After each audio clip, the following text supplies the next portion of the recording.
오늘 하나님 말씀 여호수아 12장 1절로 24절입니다. 다 찾으셨으면 아멘 하시겠습니다.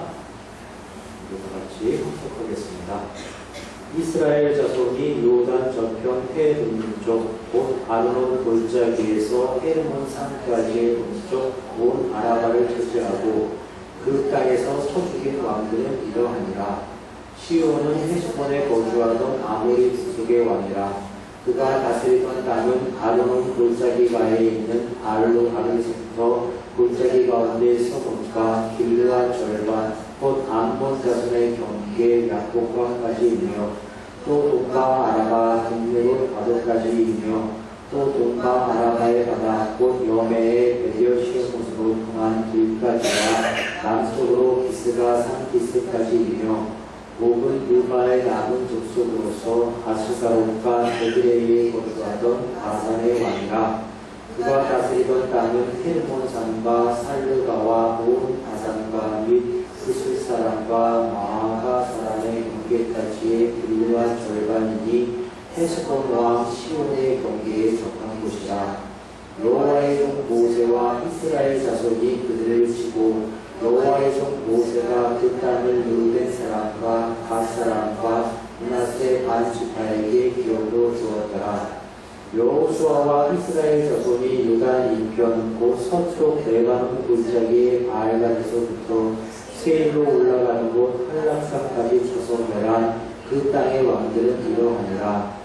그 땅을 여호수아가 이스라엘의 지파들에게 그분에 따라 소유로 주었으니 곧 산지와 평지와 아라바와 경사지와 광야와 내게 곧 헷 족속과 아모리 족속과 가나안 족속과 그리스 족속과 히위 족속과 여부스 족속의 땅이라. 하나는 여리고 왕이요 하나는 베델 곁의 아이 왕이요 하나는 예루살렘 왕이요 하나는 헤브론 왕이요 하나는 야르뭇 왕이요 하나는 라기스 왕이요 하나는 베들론 왕이요 하나는 길셀 왕이요 하나는 길릴 왕이요 하나는 게렐 왕이요 하나는 호르몬 왕이요 하나는 아람 왕이요 하나는 림나 왕이요 하나는 아둘람 왕이요 하나는 막게다 왕이요 하나는 베델 왕이요 하나는 각도아 왕이요 하나는 헤벨 왕이요 하나는 아벡 왕이요 하나는 나사로 왕이요 하나는 마본 왕이요 하나는 하솔 왕이요 하나는 시므론 왕이요 하나는 박사 왕이요 하나는 다하나 왕이요 하나는 무기토 왕이요 하나는 베레스 왕이요 하나는 발멜의 용무왕 왕이요 하나는 그의 높은 곳의 그 왕이요 하나는 길가의 고임 왕이요 하나는 다르사 왕이라. 모두 31왕이었더라. 여호수아는 모두 24장으로 이루어져 있습니다. 오늘의 여호수아 강해 설교를 시작한 지 29번째 시간이 되고 또 오늘로써 여호수아 24장 중에 정확히 절반에 해당하는 12장까지를 끝내게 됩니다. 금년 초 마가복음에 이어서 여호수아 강해 설교를 하기로 마음먹고 설교 1점을 설계할 때 여호수아 12장까지 설교하는데 20번 정도면 충분할 거라고 생각을 했었습니다.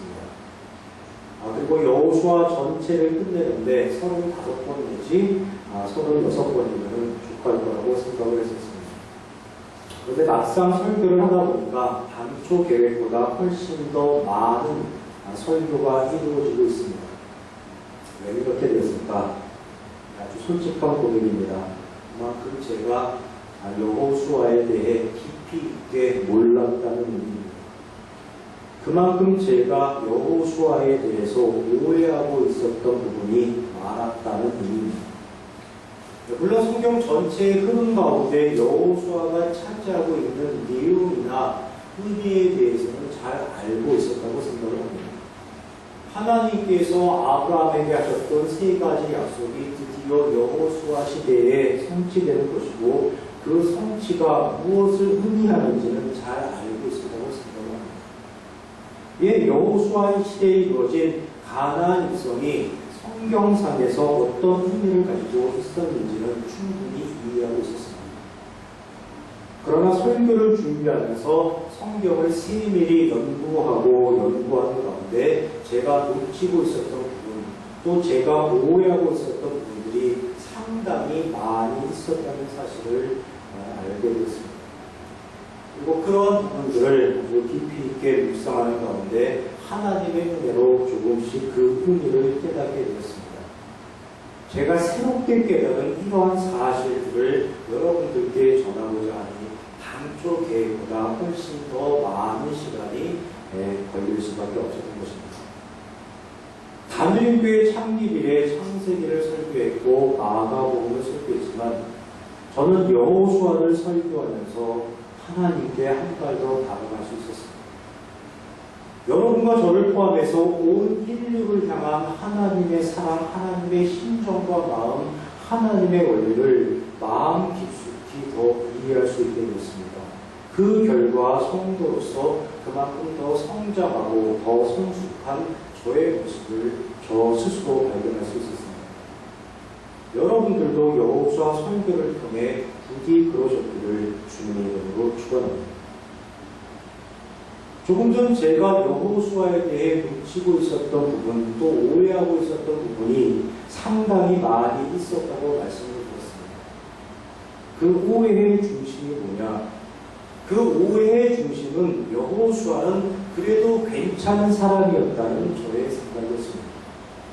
성경 속에 수많은 사람들이 등장하고 대부분의 그 사람들이 찌질한 죄인들의 모습을 보여주고 있지만은 그래도 여호수아는 그 중에서 가장 나은 사람이었다는 생각이었습니다. 하나님의 말씀에 순종하면서 하나님의 뜻을 잘 받들어 가나안 입성을 이루어낸 꽤 괜찮은 지도자라고 생각을 했었습니다. 그런데 성경을 연구하다 보니까 전혀 그렇지가 않았다는 것입니다.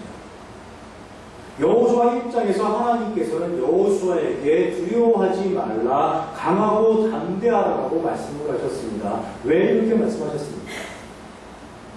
가나안 입성은 정복 전쟁이 아니었기 때문입니다. 모세가 죽고 존지의 지도자가 된 여호수아가 곧 가나안 이방 민족들과 전쟁을 치루어야 한다는 생각에 담장까지 설쳐대면서 두려워하면서 떨고 있으니까 가나안 입성은 네가 생각하는 것처럼 전쟁이 아니야. 그러니 두려워하고 떨 필요가 없어라고 말씀하시면서 하나님께서 여호수아를 위로해 주신 것이었습니다. 하나님께서는 또 여호수아에게 율법을 주야로 묵상하라. 율법책을 내게서 떠나지 말게 하라. 율법에 기록된 대로 다 지켜 행하라. 그리하면 내가 형통하리라 라고 그렇게 말씀을 하셨습니다. 왜 이렇게 말씀하셨습니까? 가나안 입성은 정복 전쟁이 아니었기 때문입니다. 가나안 입성은 광야에서 하나님을 배운 이스라엘 민족이 가나안 이방 민족에게 하나님을 드러내는 것이었습니다. 하나님을 전파하는 것이었습니다. 하나님을 알게 하는 것이었습니다. 그렇게 해서 이스라엘 민족이 가나안 이방 민족들과 더불어 젖과 꿀이 흐르는 땅 가나안 땅에서 하나님의 원리로 하나님의 심정과 마음으로 하나님의 방식으로 다 같이 행복하게 살아가는 것이었습니다. 그것이 가나안 이방 민족을 진멸해서 온전히 바치라는 하나님의 참뜻이었습니다. 가나안 사람 하나하나를 다 죽여서 진멸하는 것이 아니라 그들이 섬기는 이방신들을 제거하고 그들을 온전한 하나님의 백성으로 변화시켜 달라는 것, 그것이 하나님의 참뜻이었습니다.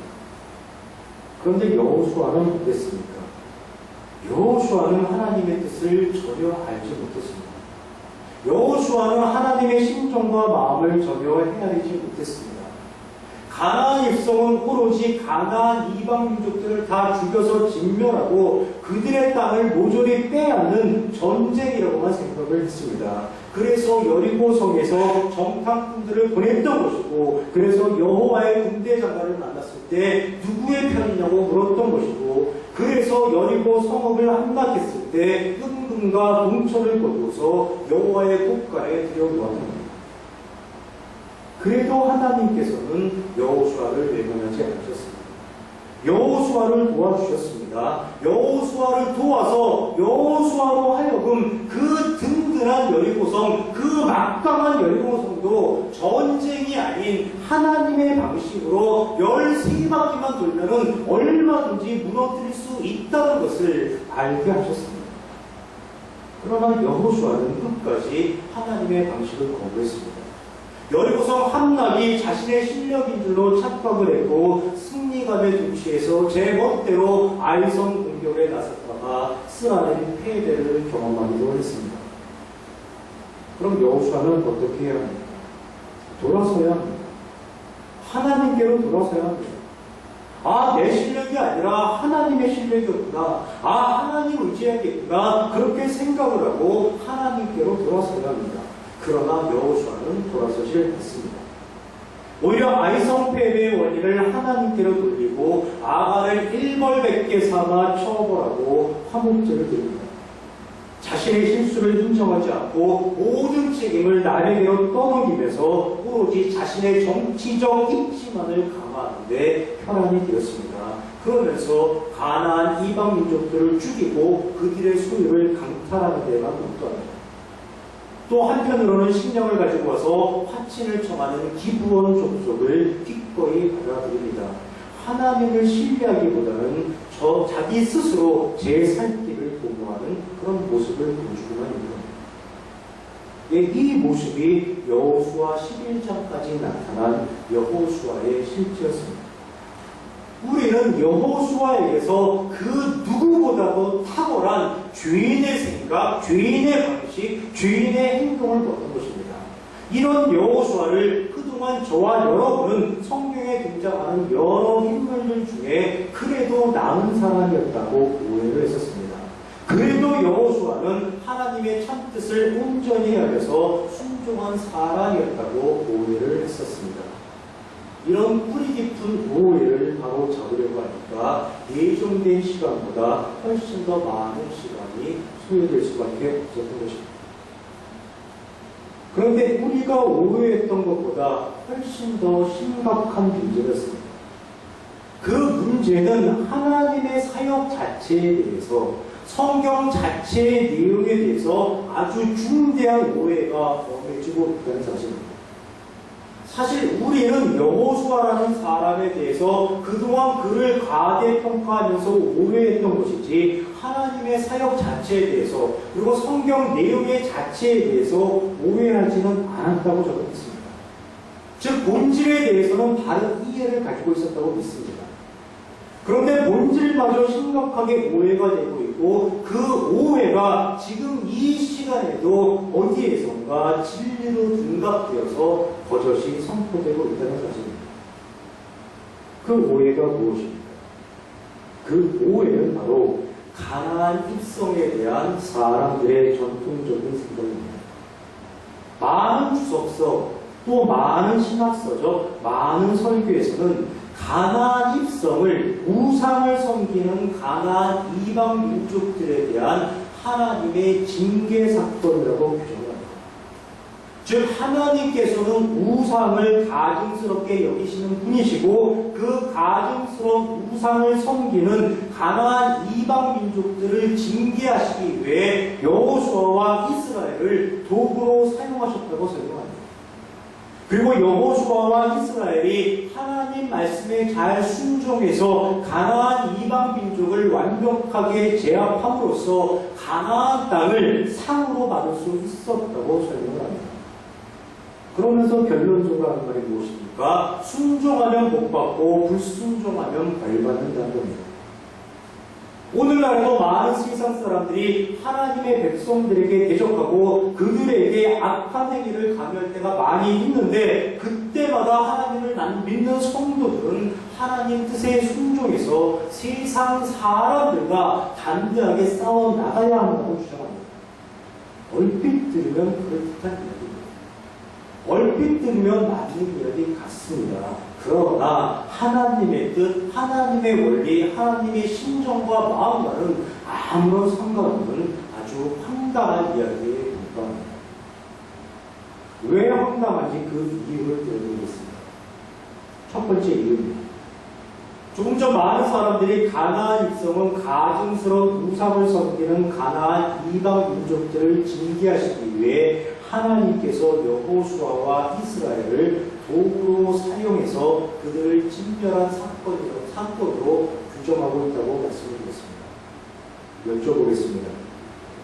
여러분, 하나님이 사람을 도구로 사용하시는 분이십니까?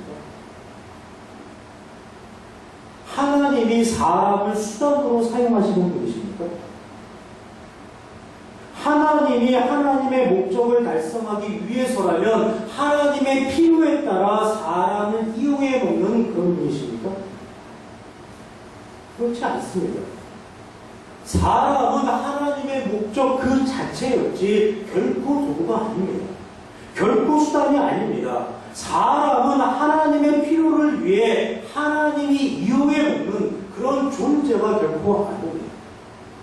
창세기 1장과 2장이 그것을 증거하고 있습니다. 하나님께서 사람을 지으셨습니다. 왜 지으셨습니까?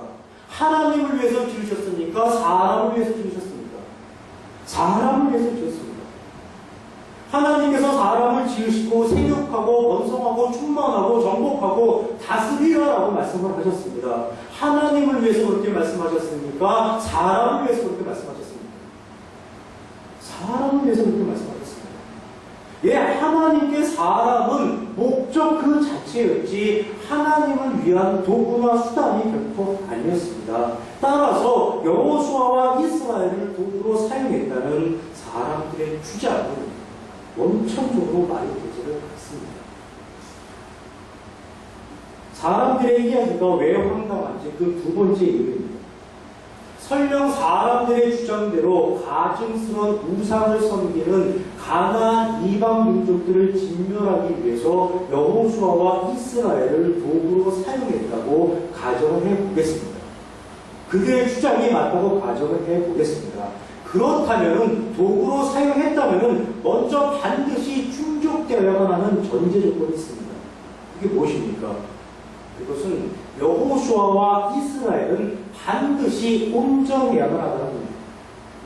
반드시 완벽해야만 하다는 겁니다. 하나님 앞에 당당하고 타인 앞에 떳떳하며 결코 그 누구에게도 부끄럽지 아니하는 그런 존재여야만 합니다. 그래야 말이 됩니다. 도구에 흠이 있거나 하나님이 쓰시는 도구에 흠이 있거나 문제가 있으면 사람들은 절대로 받아들이지 않고 인정하지 않습니다. 그런데 여호수아가 그랬습니까? 그런데 이스라엘이 그랬습니까? 결코 그렇지 않았습니다. 여호수아와 이스라엘은 하나님을 제대로 이해하지 못했습니다. 하나님의 말씀에 제대로 순종하지 않았습니다. 40년 광야 생활을 통해 그렇게 하나님께서 하나님을 가르치셨건만 그들은 하나님을 이해하지도 못했고 하나님께 순종하지도 않았고 하나님의 원리로 행동하지도 않았습니다. 언제나 불평, 불만만 일삼았고 이해할 수 없는 돌출 행동으로 늘 하나님의 마음만 상하게 했습니다. 여쭤보겠습니다. 배우고서도 실행하지 않는 놈이 나쁜 놈입니까? 아예 배운 적이 없어서 실행할 수 없는 놈이 나쁜 놈입니까? 전자가 나쁜 놈입니까? 후자가 나쁜 놈입니까? 누가 더 나쁜 놈입니까?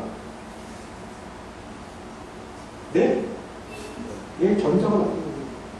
네, 배웠는데도 실행하지 않는 놈이 더 나쁜 놈입니다. 예, 여호수아와 이스라엘이 훨씬 더 나쁜 놈입니다.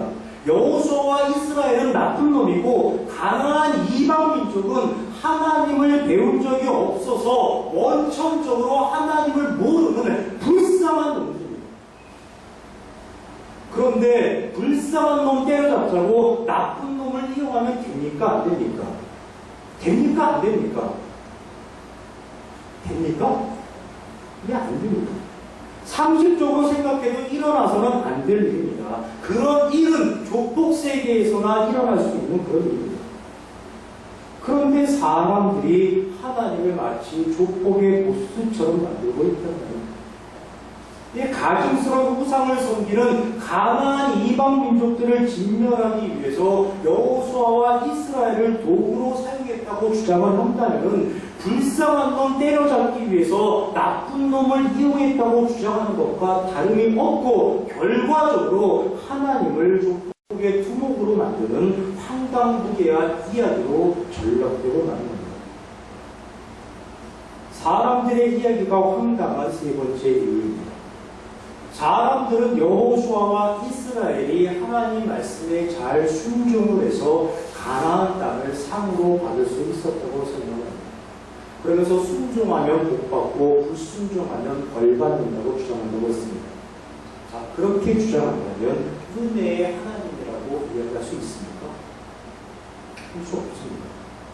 사랑의 하나님이라고 이야기할 수 있습니까? 할 수 없습니다. 사람들이 행한 대로 갚을 뿐인데 무슨 은혜고 무슨 사랑입니까? 그저 나의 행위에 대한 값이요 보상일 뿐입니다. 은혜의 하나님, 사랑의 하나님이라는 개념이 결코 성립될 수 없습니다. 마태복음 5장 46절에서 48절에 보면 이런 말씀이 있습니다. 너희가 너희를 사랑하는 자를 사랑하면 무슨 상이 있으리요? 세리도 이같이 아니하느냐. 또 너희가 너희 형제에게만 무난하면 남보다 더하는 것이 무엇이냐? 이방인들도 이같이 아니하느냐. 그러므로 하늘에 계신 너희 아버지의 온전하신 것 같이 너희도 온전하라라고 예수님께서 말씀하시는 장면이 있습니다. 너희에게 유익이 되는 자, 너희와 가까운 자만 사랑하는 것은 온전한 사랑이 아니라는 말씀입니다. 하나님의 사랑은 결코 그런 사랑이 아니라고 말씀하십니다. 자, 여쭤보겠습니다. 행하는 대로 갚는 하나님이시라면 이런 이야기를 할 자격이 있습니까? 없습니까? 예, 없습니다. 하나님은 행한 대로 갚으시면서 하나님이 이런 식으로 말씀하시면은 하나님은 말과 행동이 다른 위선자가 될 뿐입니다. 이렇게 말씀하실 자격도 없고 이렇게 말씀하신다고 해도 사람들이 듣지를 않습니다. 아니, 하나님은 행한 대로 대우하시면서 왜 우리에게만 무조건적인 사랑을 베풀라고 강요하냐고 따지고 들 뿐입니다. 이 하나님은 행한 대로 갚는 하나님이 절대로 아니시기에 마태복음에서 이렇게 예수님께서 말씀하실 수 있었던 겁니다. 그런데 사람들이 하나님을 행한 대로 갚는 하나님이라고 만들어 놓고 있습니다. 여호수아와 이스라엘이 하나님 말씀에 잘 순종해서 가나안 땅을 상으로 받을 수 있었다고 주장하면서 하나님을 행한 대로 갚는 하나님으로 만들어 놓고 있는 겁니다. 말은 은혜의 하나님, 말은 사랑의 하나님이라고 하면서 결코 그런 개념이 성립될 수 없도록 아주 황당무계한 그런 논리를 전개하고 있는 것입니다. 그러니 세상 사람들이 기독교 참 이상하다라고 말할 수밖에 없습니다. 지금까지 가나안 입성에 대한 전통적인 주장의 한계를 살펴보았습니다. 즉 하나님께서 우상을 가증스럽게 여겨 그 가증스러운 우상을 섬기는 가나안 이방 민족들을 징계하기 위해 여호수아와 이스라엘을 도구로 사용하셨다는 주장, 그리고 여호수아와 이스라엘이 하나님 말씀에 잘 순종해서 가나안 땅을 상으로 받을 수 있었다는 주장은 앞뒤가 맞지 않는 그릇된 주장임을 확인했습니다. 그럼 여기에서 질문이 나와야 합니다. 그렇다면 도대체 가나안 땅에서 벌어진 이스라엘과 이방 민족과의 전쟁을 어떻게 이해를 해야 합니까? 그리고 그 치열한 전쟁이 벌어지는 가운데 이스라엘을 도운 하나님의 행동을 어떻게 해석해야 합니까? 다른 이들의 주장이 틀렸다고만 이야기할 게 아니라 목사님이 생각하는 그 견해를 알려줘야 할 것 아닙니까? 이런 질문이 나와야 합니다. 이런 질문 하시려고 하셨죠? 다 하시려고 할 건 물론 있습니다. 예, 앞선 설교를 통해서 제가 몇 번 말씀드렸습니다. 가나안 땅에서 벌어진 전쟁은 하나님과는 아무 상관이 없는 죄의 원리와 죄의 원리가 충돌하는 전쟁이었다고 말씀드렸습니다. 하나님께서 여호수아와 이스라엘에 대해서 하나님을 가르치느라고 그렇게 수고하고 애쓰셨지만 그들은 하나님의 말씀을, 하나님의 가르침을 귀담아 듣지 않았습니다. 하나님의 심정과 마음을 전혀 이해하지도 못했고 헤아리지도 못했습니다. 그저 전쟁 논리에 사로잡혀서 적들을 죽이고 적들의 땅을 빼앗고 적들의 소유를 빼앗는 것으로만 생각했습니다. 즉 철저하게 죄적 원리에 입각해서 가나안 입성을 생각했고 철저하게 죄적 원리에 입각해서 가나안 정복 전쟁을 치렀던 것입니다. 가나안 이방 민족들도 마찬가지입니다. 그들은 하나님을 모르기에 이스라엘 민족을 침략군으로 생각했습니다. 자신들의 행복과 자신들의 소유를 빼앗기 위해서 쳐들어오는 침략군으로 규정했습니다. 그럼 어떻게 하겠습니까? 당연히 맞서 싸우는 겁니다. 자신의 것을 지키기 위해서, 자신의 것을 빼앗기지 않기 위해서, 자신의 것을 나누어 주지 않기 위해서 맞서 싸우는 것입니다. 가나안 이방 민족 역시 죄의 원리로 맞대응한 겁니다. 죄의 원리와 죄의 원리가 충돌하니 결과는 뻔할 수밖에 없습니다. 싸움이 일어나는 것이고 전쟁이 일어나는 것이고 사람만 죽어나갈 수밖에 없는 것입니다. 이런 전쟁의 소용돌이 속에서 하나님은 무엇을 하셨습니까? 하나님은 이스라엘이 전쟁을 그치고 돌아오기를 기대하는 것입니다. 가나안 이방 민족이 전쟁을 그치고 돌아오기를 고대하는 것입니다. 하나님은 이스라엘에게도 하나님을 가르치시고 가나안 이방 민족들에게도 하나님을 가르치시면서 그들이 하나님의 심정과 마음, 하나님의 원리를 깨닫고 하나님에게로 돌아오기를 간절히 기대하고 고대하고 소망하는 것입니다. 표면적으로는 하나님께서 이스라엘만 도우시는 것처럼 보입니다. 그러나 그렇지 않습니다. 그 증거가 여호와의 군대장관으로 나타나 나는 누구의 편도 아니라라는 선언이었습니다. 죄의 원리와 죄의 원리가 충돌하는데 하나님께서 어느 일방의 편을 두지는 않습니다. 하나님께서는 울며 부르짖는 것입니다. 제발 내게로 돌아오라고 하나님은 울며 부르짖는 것입니다. 죄의 원리에 빠져서 서로 충돌하는 너희들에게 잘못이 있는 것이 아니라 너희가 죄인된 모든 책임이 나에게 있다고 하나님이 자책하며 하나님이 울며 하나님이 부르짖는 것입니다.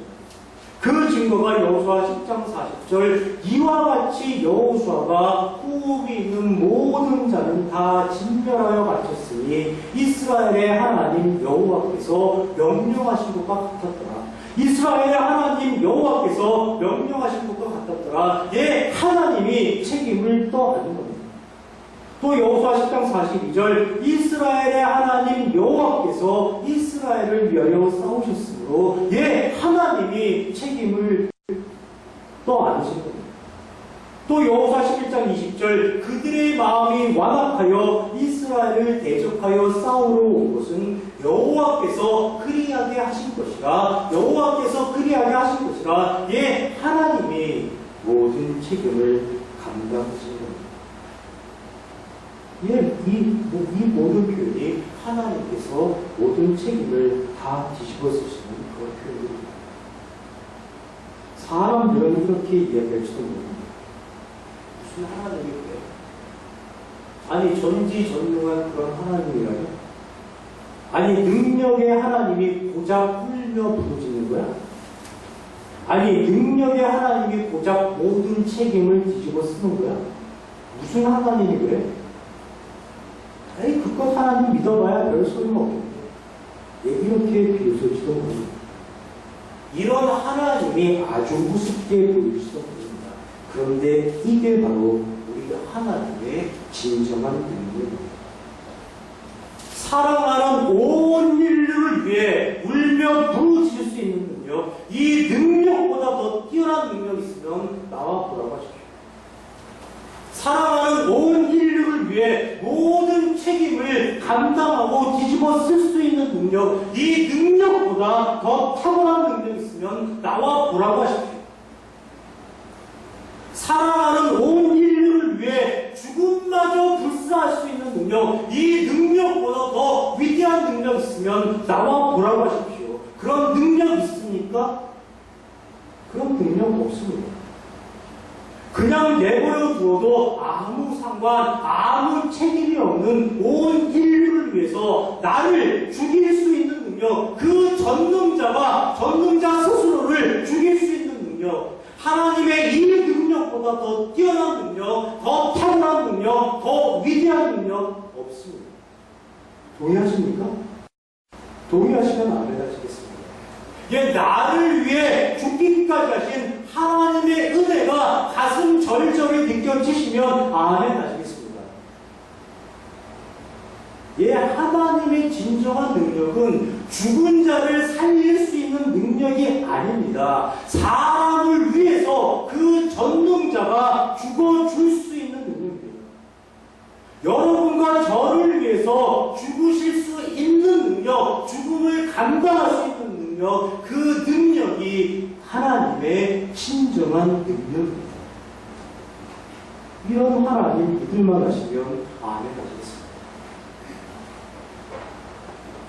네, 이런 하나님의 사랑과 능력과 은혜를 아주 가슴 깊이 느낄 수 있는 좋은 노래가 있어서 하나 소개하겠습니다. 못하는 노래지만 제가 한번 불러보겠습니다. 그러나 제가 부른다고 생각하지 마시고 노랫말을 귀 기울여 들으시는 가운데 하나님께서 들려주시는 하나님의 음성이라고 생각하시면 훨씬 더 큰 은혜로 다가올 거라고 믿습니다. 여러분 모두가 잘 아시는 노래입니다. 들려드리겠습니다. 내가 만약 괴로울 때면 내가 위로해 줄게. 내가 만약 서러울 때면 내가 등불이 돼 어두운 밤 험한 길 걸을 때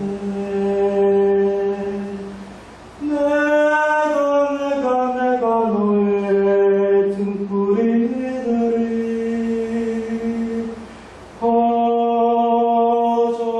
허전하고 쓸쓸할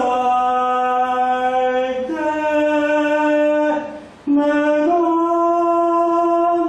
너의 곁이라.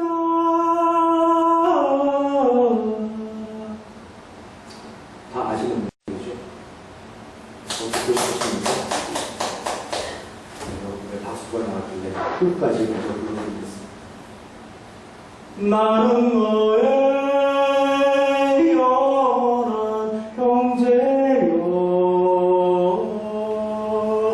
나는 너의 친구여.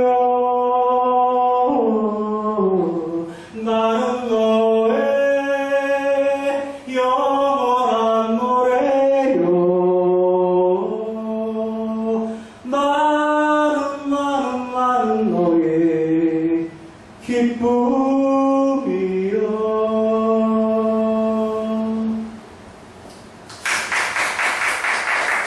제가 참 좋아하는 여러분들이라는 제목의 노래입니다. 네가 만약 괴로울 때면 내가 위로해 줄게. 네가 만약 서러울 때면 내가 눈물이 되리. 만약 여러분께서 괴로울 때면, 만약 여러분께서 서러울 때면 여러분을 위로해 주고 여러분을 대신해서 눈물을 흘려줄 분이 계십니다. 예, 우리에게는 그런 분이 계십니다. 그분이 누구십니까? 바로 우리의 하나님이십니다. 사실 제가 지금부터 드리고자 하는 말씀은 이 노래 속에 등장하는 만약이라는 표현에 관해서입니다. 우리는 일상의 삶 속에서 만약에라는 표현을 자주 사용합니다. 얼마 전까지 남북 관계가 꽤 긴장 상태였습니다. 그때 하지만 만약에 전쟁이 일어난다면 어떻게 될까?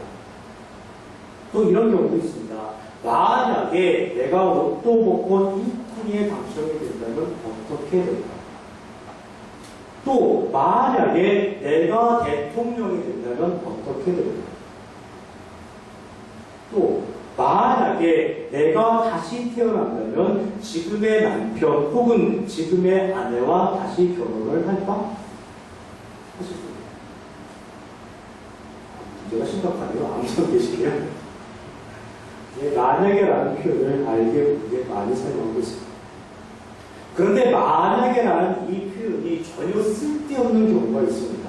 그것은 만약에라는 표현이 과거, 즉 이미 지나간 일에 쓰이는 경우입니다. 만약에 내가 북한에 태어났더라면 어땠을까? 물어봐야 아무 소용이 없습니다. 만약에 한국전쟁이 일어나지 않았더라면 어떻게 되었을까? 의문을 가져봐야 아무 소용이 없습니다. 만약에 내가 지금의 배우자가 아니라 배우자를 만나지 않았더라면 어떤 사람과 만나서 결혼했을까? 질문 던져봐야 아무 소용없습니다. 이미 돌이킬 수 없는 일이기 때문입니다. 그래서 역사, 즉 지나간 일에 대해서 만약에라는 가정법은 성립되지 않는다는 말이 있는 겁니다. 그럼에도 불구하고 만약에라는 표현을 성경에 한번 적용을 해보겠습니다. 만약에 아담과 하와가 선악을 알게 하는 나무의 열매를 먹지 않았더라면 어떤 결과가 일어났을까요? 우선 성경은 창세기 1장과 2장에서 끝났을 것입니다. 성경 통독하는데 5분이면 좋겠을 겁니다. 다음 3페이지면 충분합니다. 그리고 또 여러분과 제가 만나지 못했을 겁니다. 왜냐하면 교회라는 곳이 필요하지가 않고 목사라는 존재가 필요하지 않기 때문입니다. 각자가 처한 상황에서 하나님과 더불어 생육하고 번성하고 충만하고 정복하고 다스리면서 행복하게 살아가고 있을 겁니다. 자, 이번에는 만약에라는 표현을 여호수아에게 한번 적용을 해보겠습니다. 만약에 여호수아가 하나님의 심정과 마음, 하나님의 원리를 온전히 이해했더라면 어떤 결과가 일어났을까요? 바로 대답하기가 조금 난처하실 것 같아서 아주 구체적으로 질문을 드려보겠습니다. 그리고 대답하기 쉽게 보기까지 드리겠습니다. 여호수아가 하나님의 말씀에 따라 여리고성에서 그랬던 것처럼 만약에 아이성을 13바퀴 돌았으면 어떤 결과가 일어났을까요? 1번, 아이성이 무너져 내렸을 것이다. 2번, 아이성은 끄떡없었을 것이다. 정답은 몇 번입니다? 예, 정답은 1번입니다. 다음 질문입니다. 여호수아가 여리고성에서 그랬던 것처럼 만약에 예루살렘 성을 13바퀴 돌았으면 어떤 결과가 일어났을까요? 1번, 예루살렘 성이 무너져 내렸을 것이다. 2번, 예루살렘 성은 끄떡 없었을 것이다. 몇 번이 정답입니다? 1번입니다. 다음 질문입니다. 여호수아가 여리고성에서 그랬던 것처럼 만약에 하솔성을 13바퀴 돌았으면 어떤 결과가 일어났을까요? 1번, 하솔성이 무너져 내렸다. 2번, 하솔성은 끄떡 없었다. 정답은 몇 번입니까? 예, 정답은 1번입니다. 자, 또 다른 질문입니다. 여호수아가 만약에 기브온 민족과 화친을 맺지 않았더라면 이스라엘 민족은 어떻게 되었을까요? 1번, 가나안 땅에서 굶어 죽었을 것이다. 2번, 하나님께서 책임지심으로 아무 문제가 없었을 것이다. 정답은 몇 번입니까? 예? 2번입니다. 이번에 2번에 배치를 했습니다. 다들 졸지 않고 있습니다. 그렇다면 지금까지의 질문과 정답을 종합해 본다면 가나안 땅에서 일어난 모든 불행의 1차적인 책임은 누구에게 있을까요? 1번 하나님, 2번 여호수아, 3번 가나안 이방 민족. 정답은 몇 번입니까? 예, 정답은 2번 여호수아입니다. 이미 돌이킬 수 없는 일이지만 만약에 라는 표현을 여호수아에 대입해 보면은 여호수아와 이스라엘이 얼마나 잘못된 길을 걸었는지를 쉽게 알 수 있습니다. 하나님의 방식대로 여호수아와 이스라엘이 행했더라면 가나안 입성이 얼마나 쉬웠겠습니까? 여리고성이 무너지고 아이성이 눈앞에 나타났습니다. 그렇다면 그냥 침묵하고 그 13바퀴 아이성 주변만 돌면 됩니다. 그럼 아이성이 저절로 무너집니다. 아이성 백성들이 이미 여리고성을 통해 하나님의 능력을 확인했기에 저절로 하나님 편으로 돌아서게 되었습니다. 예루살렘도 마찬가지고 그 하성도 마찬가지입니다. 피 있는 나는 전쟁이 일어날 필요도 없었고 가나안 온 땅을 차지하기까지 7년이라는 긴 시간이 필요하지도 않았습니다. 그러면서도 하나님의 존재, 하나님의 능력, 하나님의 신실하심을 가나안 이방 민족들에게 보다 확실하게, 보다 효과적으로 드러내고 가르칠 수 있었습니다. 그러나 여호수아가 자신의 방식으로 가나안 정복 전쟁을 치르다 보니까 피를 보게 되었고 시간만 허비하게 되었고 하나님도 드러내지 못했고 결과적으로 오늘날 이 시간까지 이스라엘 땅에서는 온전한 사랑, 온전한 평화, 온전한 행복이 구현되지 못하고 있는 것입니다. 오늘 본문은 여호수아 12장 전체입니다. 1절부터 6절까지는 모세가 요단강 동쪽에서 두 왕을 제압하고 그들의 땅을 르우벤 지파, 갓 지파, 므낫세 단 지파에게 기업으로 준 내용이 기록되어 있고 7절부터 24절까지는 여호수아가 그 31 왕과 그들의 지역이 기록되어 있습니다. 마치 모세와 여호수아가 하나님의 뜻에 따라 이루어낸 업적을 기록해주는 내용처럼 보입니다. 그러나 전혀 그렇지 않습니다.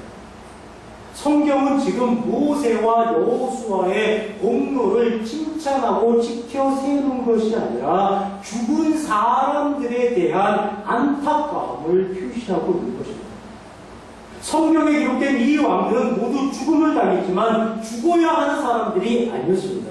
이 왕들을 비롯한 이 지역의 모든 사람들도 다 하나님의 피조물들입니다. 즉 이들 모두는 죽음의 대상이 아니라 진멸의 대상이 아니라 하나님을 배우고 하나님을 알아서 하나님의 원리로 이 세상을 행복하게 살아가야 하는 그런 대상이었다는 것입니다. 그러나 불행하게도 이들 모두는 죽임을 당하고 말았습니다. 아담 한 사람으로 인해서 죄가 들어와서 모든 사람이 불행해졌듯이 여호수아 한 사람으로 인해서 수많은 사람이 하나님의 사랑, 하나님의 은혜를 전혀 체험하지 못한 채 불행하게도 죽음을 맞이했던 것입니다. 이 모든 불행의 원인이 무엇입니까? 바로 죄입니다. 아담으로 인해 들어온 죄입니다. 그 죄로 인해 사람의 모든 불행이 싹텄던 것입니다. 조금 전 가나안 땅에서 일어난 모든 불행의 1차적인 책임은 여호수아에게 있다고 말씀하셨습니다. 그러나 그 이면에는 여호수아를 사로잡고 있는 사악한 죄가 도사리고 있는 것이고 그 죄로 인해 가나안 땅에 불행한 역사가 일어나는 것입니다. 그만큼 죄라는 존재는 무서운 존재입니다. 만약에 라는 표현을 이미 지나간 일에 적용하면 아무 의미가 없다고 말씀드렸습니다. 그러나 다시 한번 만약에 라는 표현을 이미 지나간 일에 적용해 보면서 오늘 말씀을 맺도록 하겠습니다. 여쭤보겠습니다. 만약에 여러분께서 노아의 홍수 시대에 사셨더라면 여러분께 어떤 일이 닥쳤을까요? 만약에 여러분께서 여호수아 시대에 가나안 이방 민족 중에 한 사람으로 살았더라면 여러분들은 어떤 일을 당했을까요? 만약에 여러분께서 예수 그리스도를 십자가에 못 박으라고 외쳐대던 그 무리들 속에 계셨더라면 여러분들은 어떻게 행동을 하셨을까요? 생각만 해도 섬뜩하시죠. 그 시대에 살고 있지 않으니 얼마나 다양스러운 일입니까? 그럼 다시 한번 여쭤보겠습니다. 만약에 여러분께서 하나님의 은혜로 구원받지 못한 존재라면 여러분들의 삶은 어떻게 되겠습니까? 바로 죄인의 삶이 되는 것입니다. 홍수 때 죽어간 사람들, 여호수아 시대 때 죽어간 사람들, 예수님을 죽이라고 외쳐냈던 바로 그 사람들과 전혀 다를 게 없는 그런 삶의 주인공들이 되는 것입니다. 그러나 정말 다행스럽게도 여러분과 저는 구원을 받은 존재입니다. 하나님의 은혜로 죄로부터 해방되어 구원을 얻은 존재입니다. 하나님의 자녀된 존재입니다. 하나님의 성도된 존재입니다.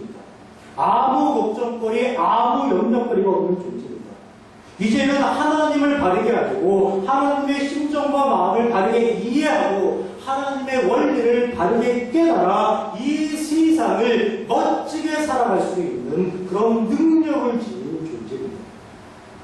우리를 이런 존재로 변화시켜 주신 하나님의 은혜에 언제나 감사하시며 하나님의 복락을 누리시는 가운데 기쁘고 즐겁고 신나고 자유롭고 행복한 성도의 삶 살아가시길 주님의 이름으로 축원합니다. 기도하시겠습니다.